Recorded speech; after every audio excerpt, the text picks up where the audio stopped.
meantime, we have a warning for you. We want to tell you it is a disturbing story, so if you have little ones in the room, you may want to ask them to leave because it is a gritty documentary that takes us inside the dark world of child prostitution. Children as young as 3 years old.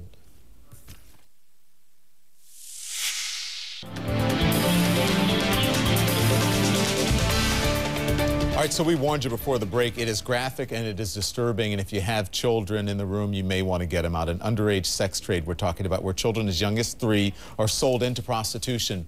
It is all featured in a documentary that's out in theaters right now. Our Corrine Winter takes us inside of this.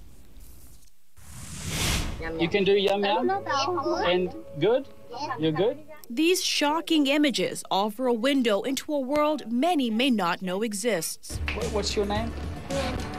This is a new trade in human beings. Modern-day slavery, as it's called, involving the sex trade or forced labor. A new documentary called Call+Response includes undercover video taken in places like the gritty brothels of India and Cambodia. People are used up rather quickly. For instance, in the sex industry, what makes slavery modern there is AIDS. You have a timeline on how long you can use a human being. And then when they're done, you just find another one. Musician and first-time filmmaker Justin Dillon documented the alleged abuses happening around the world after witnessing trafficking firsthand while touring overseas. I would meet girls all over the place who were getting these offers to come to the United States or come to the West for jobs in domestic work, and they're completely bogus.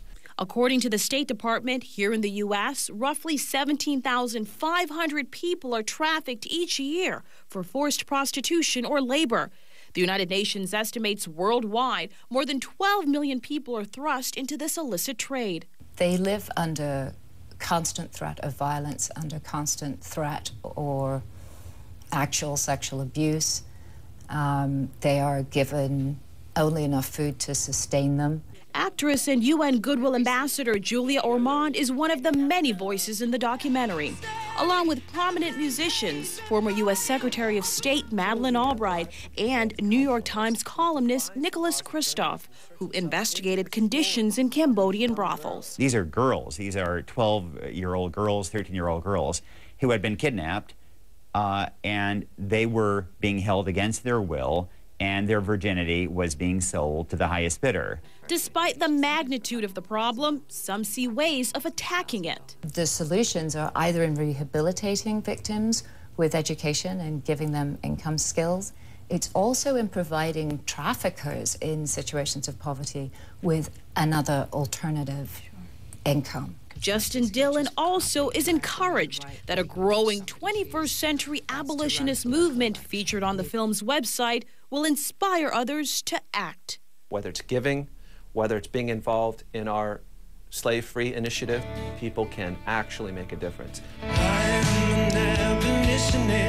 Corrine Winter, CNN, Hollywood. You can also make a difference if you go to our website, cnn.com/impact. There are some ways there.